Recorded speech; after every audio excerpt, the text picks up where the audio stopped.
and I go think for more PhD? than stream, your interest matters. After PhD, 1 year or 2 years max, you can explore that opportunity. When we should start applying for postdoc? During your PhD, get that network collaboration with different people that you want to work with. So any tips you want to give for postdoc aspirants who is going to give some interview? For interview, more before interview, I would suggest like try to have some network, build your network, try to attend conferences. So when you get an opportunity to meet those scientists who has worked in your field and try to talk to them. Like we are little hesitant, we feel that we don't know things much. We always feel little in fear, but they are kind of very nice. When you actually go talk to them, you feel really good. So you should always build that networking opportunity with the professors, one thing. And if you get an opportunity to visit different labs across the country or across the globe, always give it a try because different lab culture will teach you a lot of things. Do they remember you if you speak any professor in conference or with the tea or lunch? Yes. I think what is the one good way is that after that conference, write to them a mail. Oh, yes. That's a good advice, I guess. I met you, so this is something I was very captured by your talk. So I think we have some fellowship, or I would like to visit your lab and work for some time. Get in touch. Okay. So Sometimes that loop thank you will you. start, you can say Yes. that you will send a mail after, let's say, 1 year or 2 year down the line. Try then you to will write be it in the same loop. email. Oh, great. Try to write in the same so that they will get to know who you are. At least they will reply. That's a good way to That's a good make way. them realize that you met already with them. Yes, you have already met and you have expressed your interest. So at that time, that's how we build that network. Only then we can have this option because sometimes professors, based on your advisor, also you might get postdoc positions by referring. Like when they have any open position, they write to your professors. So they will be knowing there is an empty vacancy or. So that is one of the way. If those things doesn't work, you should not keep relying on someone, but you should explore your ways. Okay. Getting network collaboration and trying to find some fellowship to visit their labs during your PhDs for 3 months or 1 month, whatever you get. Try to go. Like in that 1 month, at least from 4 or 5 times, you would have had an interaction with him. You would have known your interest, you would have known your caliber. So when you write to him for a postdoc, it's always a good thing, right? So that's how you build. And yeah, like even if those things doesn't happen, like if you are interested to go for a postdoc to decide where you fit also, then like I said, just before a year submitting your thesis, start your research of selecting the scientists, writing to them. Keep that perseverance of following up with them every often. Sometimes people get positions before even they even defend the thesis. So there is always an opportunity. So you just start a year before. Meanwhile, you can submit your thesis and you can just fly or wherever you want, like outside or you are wherever.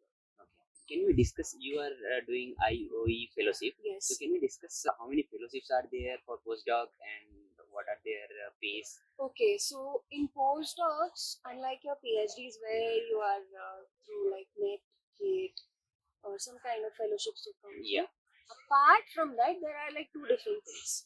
One is that your PI would have got some project sanction, and that project sanction, like they have an opportunity to take a postdoc to PhDs under that project where they will be funded from that project.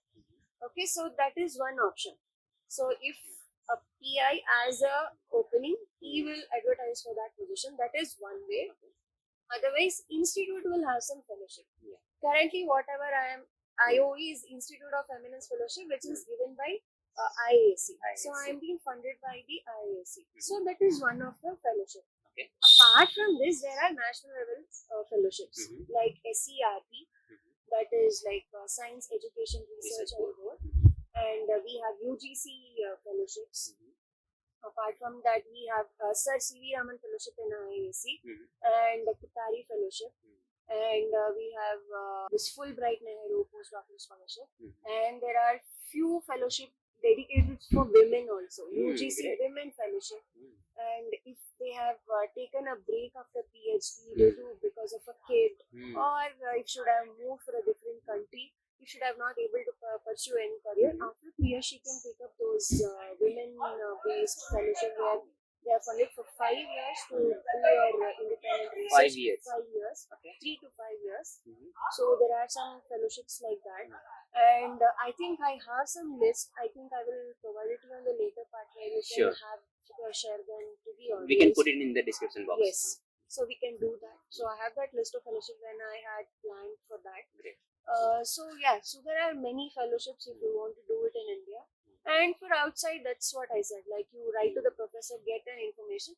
If they don't have fellowship, after 3 months, you can write to that particular fellowship boards and you can also get fundings. So there are multiple ways. Just that there is something called as job boards, postdoc boards, where you should keep tracking. Mhm. They publish all these fellowships and all. So you need to keep a track.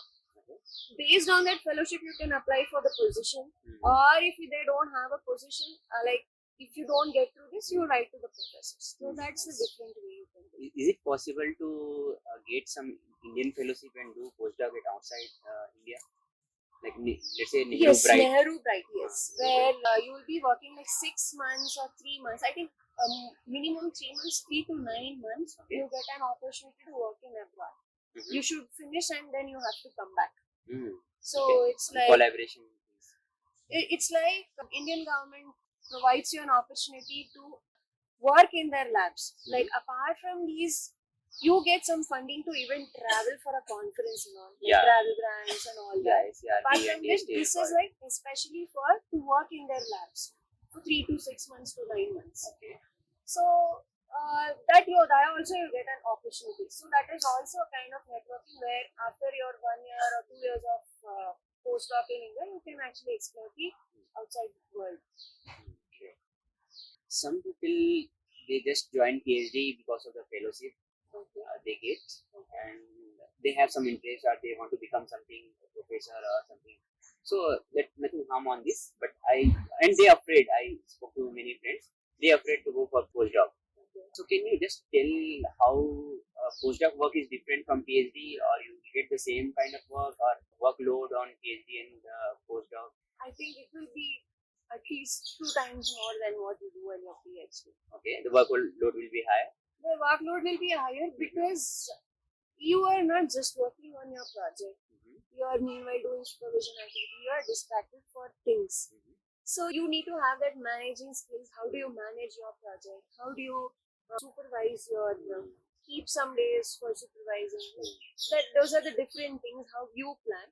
So it's a multiple things you will be working. Sometimes you will be writing the research proposal along with your supervisor to get a funding or for some project or to get some instruments for your lab. So there are multiple things you are being working with. I think you need to have that managing skills, but those things are very necessary if you want to be in academia, because those are the things you eventually have to explore. Writing a project, securing a funding for your group members, it is very necessary.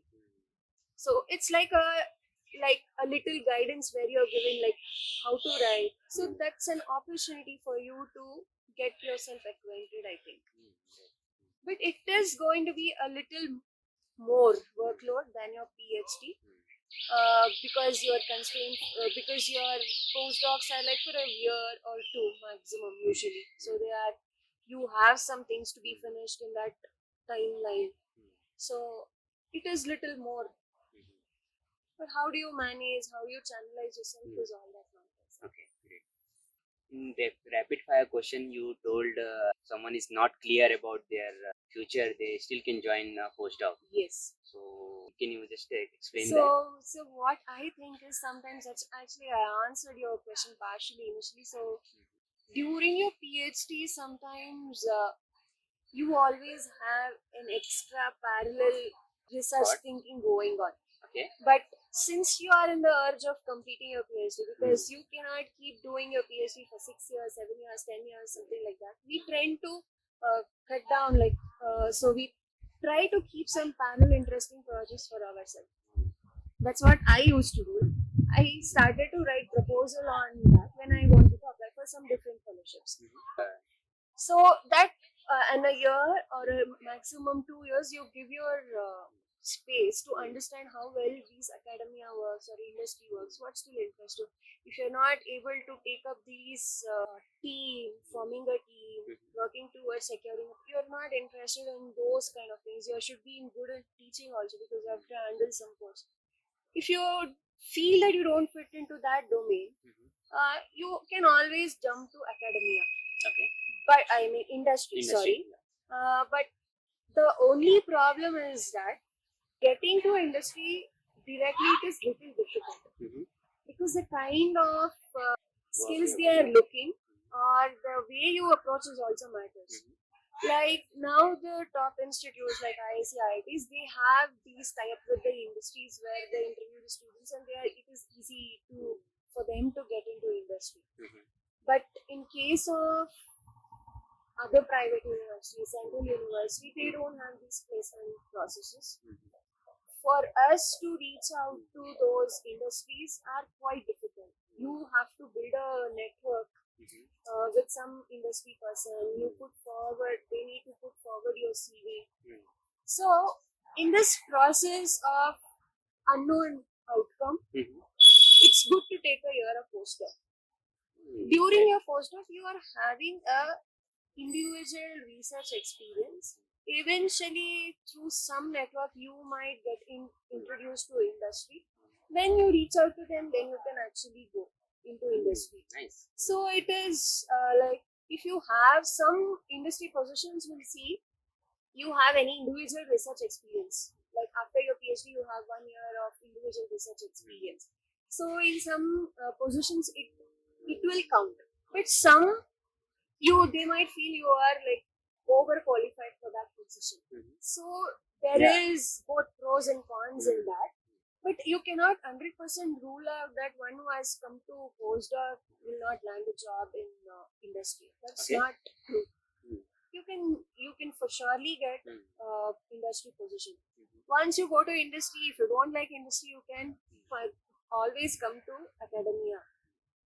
Yeah. So let's say you start doing postdoc after 30s, Okay. let's say 30 to 35 in between somewhere. So here so many things comes, like you have the responsibility of families. Yes. So how much fellowship we get from those fellowship?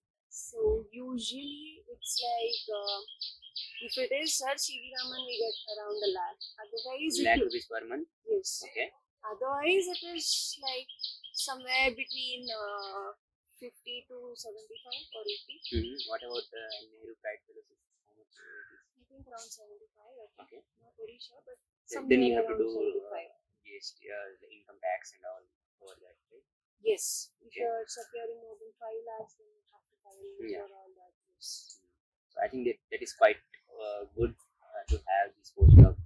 If you are not getting any job and if you are getting offer, yes, so you can still look for that. Yes. So let's say I have an offer from abroad. Let's say someone is from India. So there is QS ranking which decides the ranking of the research institutes. So if someone got the offer from abroad, QS ranking is much higher, and same time they got the offer from India, which QS ranking is much lower. Means the better institute. So which institute you prefer to join? I think more than that, another question comes where you're more comfortable with. Okay. Sometimes what happens, due to some personal reason, you want to stick to a particular location. Okay. So if you are looking for a particular location, but if it is still a good university in India, it is good, because for some personal reason you're not willing to go, but amidst ruling out that if you're going, I think you won't be at peace, or what you say, you will not be able to give your 100% because something will be bothering at back of your mind. So I always think what prefers you the most, you do that. Because it's going to be a little hectic schedule in your PDF. Amidst if you have some personal issues, so it will be little difficult to tackle. It is going to put a lot of stress on your mental health, which is not required, I believe. Okay. So in that case, rather than choosing the rankings, staying here also will give you some good opportunity, or you can push that for 1 year and you can still go later. That is always good. Choose what suits you rather than what suits others. So if someone wants to explore the places and all, so they can always go outside, abroad. because I think that is the best opportunity. Like if you are open and you have no issues and you love to do it, so it's always good to explore the outside world, different lab cultures, because it's a lot of knowledge, like different learnings from different labs, the way they work, the way we Culture. work. So that lab culture will teach you so many things actually. At the same time, you will explore the different country. We explore different country. You just spoke about the mental health. Yes. So how postdoc manage their work life? I think you are kind of tweaked during your PhD, I think. Yeah. I think for 5 years you would have gone through that ups and downs. More than that, 6 years, 7 years. Yes. So. Yeah, for a long time you are so got used to it. I think you become immune. I kind of think, but how do you manage also matters. But don't have like your postdoc life as just that's the only thing. You should always have your personal life, your personal interest. You should always follow that also, because that's the only escape from your all these things which doesn't help you out. I like usually when I'm working, when I can't focus, I just take a walk. So just taking that walk refreshes me so much. Sometimes people have their habits of playing guitar or keyboard, something for their interest. So I personally think, have your personal life. Don't do all your 24 hours for your postdoc. It is always necessary to balance your personal life and professional life, because having your personal life is as equally as important as your professional life. If you have a good profession, no personal life, again your mental health is again at a task. If you have a good personal life but you don't have a career, you don't have a money to feed yourself, that is also an extra mental health. But you should have a balance of both. That is required actually. So at the beginning of the podcast, in rapid fire question, you told you'll get some supervision from professor. So can you just elaborate on this? Okay, so we cannot say that we don't get complete supervision in your postdoc, nor that it's like you don't get at all. Okay. So, from my personal experience, what I feel that after working for a few years in your PhD, I think you would have developed some skills. Suppose you are doing some work, you have your ways to explore the in and outs. If there is a failure, parallelly you will have a thought how you can tackle that. Once you're exhausted with that, you reach out to your PI. So that's how I do. Like when I find no solution and I feel somewhere a little guidance is required, then I approach. Usually I don't approach most of the times. Only when I see that I need some guidance, I'll approach. Or if I have any parallel postdocs in my lab, I'll talk to them. So it's like some PIs, if they are very good in that subject, so if they are very good in that, they will always suggest it. It's not like it's a 0% contribution from it, but certainly when you approach them, they do. But there are cases where they don't also, but there is a possibility that. But I personally think in your postdoc, try yourself first. When you are exhausted, when you feel that there is no way out, after giving some tries, then you reach out, because you will have a certain kind of knowledge on that and your outcomes based on that to discuss and have some input. It will will be great. So it's like okay and not okay. Like there is some kind of guidance, and there is sometimes not. Provided if the PI is working on a different field and you are trying to deviate a bit of that field, and if they have no knowledge on that, then they might not be so accommodative or so good at supervising you in that. That time you need to explore it. Or you will always have other professors, right? So it is good to talk to them to understand all it. Like in a different department, if they are working on similar fields, you can actually always discuss. So there is nothing research should be something like we discuss and we do, because only then we would be able to explore much of the things in that subject, right? Yeah. So after talking to you and after talking to some of my friends, the professor at IISc, they generally train their students, PhD students, to do independent research. Like they want them to explore from their side. If something is not working out, then you come back to me, then I'll handle. So one friend told to one more of my friends, he's doing postdoc. So he told at IISc we already do 3-4 postdocs during PhD. Means PhD 5 years, 6 years, and you break down into 2 years, you already completed 3 postdocs. So yeah, I got your point and your suggestion that how supervisor will help on postdoc. So we are about to close this podcast. So you want to give any tips for postdoc aspirants from your side? Whatever you do with interest. Because sometimes when some things don't work, I think that passion will keep pushing you. That is a great push for yourself. Have that self-motivation to work and explore the field which you like. So it always inspires you every day to come up with new. Sometimes you work for months, your data don't come. You won't be getting the data what you are expecting. But still, I think somewhere that passion or the interest will push you to think parallelly. Maybe a day or two you will be bogged down what is this, nothing is going forward. But eventually that interest or passion will bring you back that kind of motivation, I believe. So have that interest and perseverance. If you are really interested in that research, take forward that and develop your transferable skills to your best. If you are doing good work, if you're not able to communicate that properly, that's also not very great. So develop your communication skills and develop various other skills like managing skills, teaching skills. Equip yourself as much as you can when you're in PhD, because PhD is a prime time where you get enough time to do anything. Once you're in postdoc, you have the time crunch, so you can focus on very little things.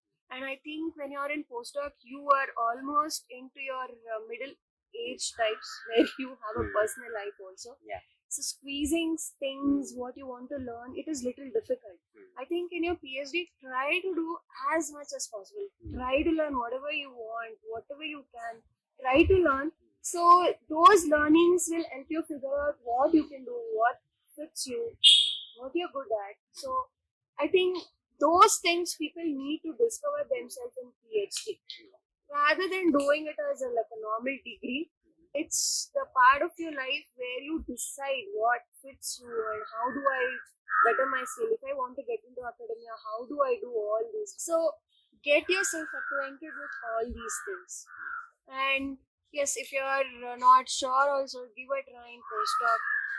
Then you can further switch into industry. So yes, so apart from that, have that interest to do. Like if you're not interested, it will make you feel very irritated and frustrated, which will not help you also. So have your mental health well balanced, because that's more important than any other thing. I think these are some things from my personal experience, I'm trying to tell. Yes. Really appreciate it. So gift is the way of saying thank you. Okay. And from my side and my viewer side, I would like to give you a small gift for you. for your time, your effort. You made it for coming here after being busy. So please accept this. This Thank is you a so small much. keyring of IISc Oh, logo. that's nice. You can just show to viewers. Yes. Thank you. So thank you for being here. And I personally got many things from you. Being a PhD student, I'm going for postdoc in future. So I got so many tips and important tips what you have given. I'd like to thank you from bottom of my heart. So thank you for doing this. I think this will help a lot of postdoc aspirants. Sure. Thank you, and thank you for giving me an opportunity to express my personal opinion also, because most of the times people know but they don't know how to approach, and I have spent few times wherein I have explored everything. So when I meet my juniors, I always try to suggest them to be this way or to try this way. So I thought if my experiences would really help the audience, so it would be good. So I'm not like the best, but at least from my personal experience, Definitely. so certain things will surely help. Yeah. One point for some, Yeah. and one for others. So there would be a contribution for myself. So that's why I thought of taking up this interview with you, and I thank you for the opportunity. And yeah, all the best for you also, and best wishes to the ones who are trying for all these different opportunities later. And finally, thank you again. So guys, you please like, share, and subscribe this podcast so that I can bring such more guests, and I'll be having personal confidence. Let's say I have some subscriber, then I can say like confidently say you come to my channel and do this thing. So I think that will boost my confidence. Person who is coming that won't like generally bother about the subscriber and all, but it will boost my confidence. So I will request you guys are watching my videos but you don't subscribe, so please consider subscribing. If you are getting any help or any tips from my video.